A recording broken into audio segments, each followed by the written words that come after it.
অহাকালিৰ পৰা আমাৰ ইলেক্ট্ৰিচিটিত ঘৰুৱা গ্ৰাহকসকলৰ প্ৰতি ইউনিটত অহাকালিৰ পৰা ইলেক্ট্ৰিচিটিৰ দাম এটকাকৈ কমিব।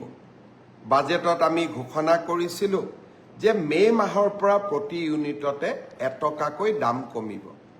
অহাকালিৰ পৰা দাম কমিলেও মে' মাহৰ বিলখনতহে আপোনালোকে ইয়াৰ ফলাফল পাব, কাৰণ কালিৰ পৰা আপোনালোকে যি ইলেক্ট্ৰিচিটি ব্যৱহাৰ কৰিব তাৰ দাম আমি এটকাকৈ প্ৰতি ইউনিটত কমকৈ ল'ম।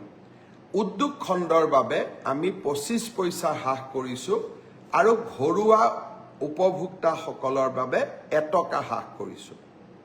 স্মাৰ্ট মিটাৰ ব্যৱহাৰৰ কাৰণে আজি আমাৰ ইলেক্ট্ৰিচিটি বোৰ্ডে ৰাজহ সংগ্ৰহৰ ক্ষেত্ৰত ভাল ফলাফল দেখুৱাব পাৰিছে।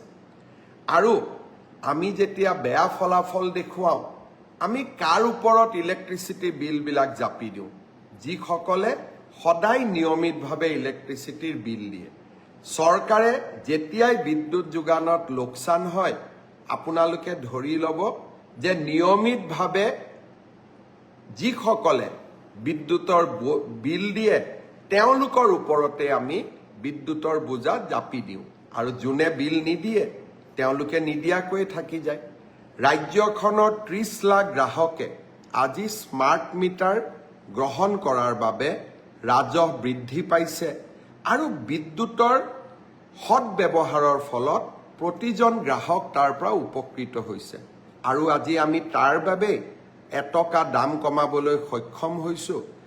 এই বছৰৰ শেষৰ ফালে মই চেষ্টা কৰিম আৰু এটকা, আৰু যদি এটকা নোৱাৰোঁ অন্ততঃ 50 পইচা আমাৰ দৰিদ্ৰ আৰু মধ্যবিত্ত গ্ৰাহকসকলৰ বাবে হ্ৰাস কৰাৰ বাবে আমি আৰু এটা প্ৰচেষ্টা ল'ম।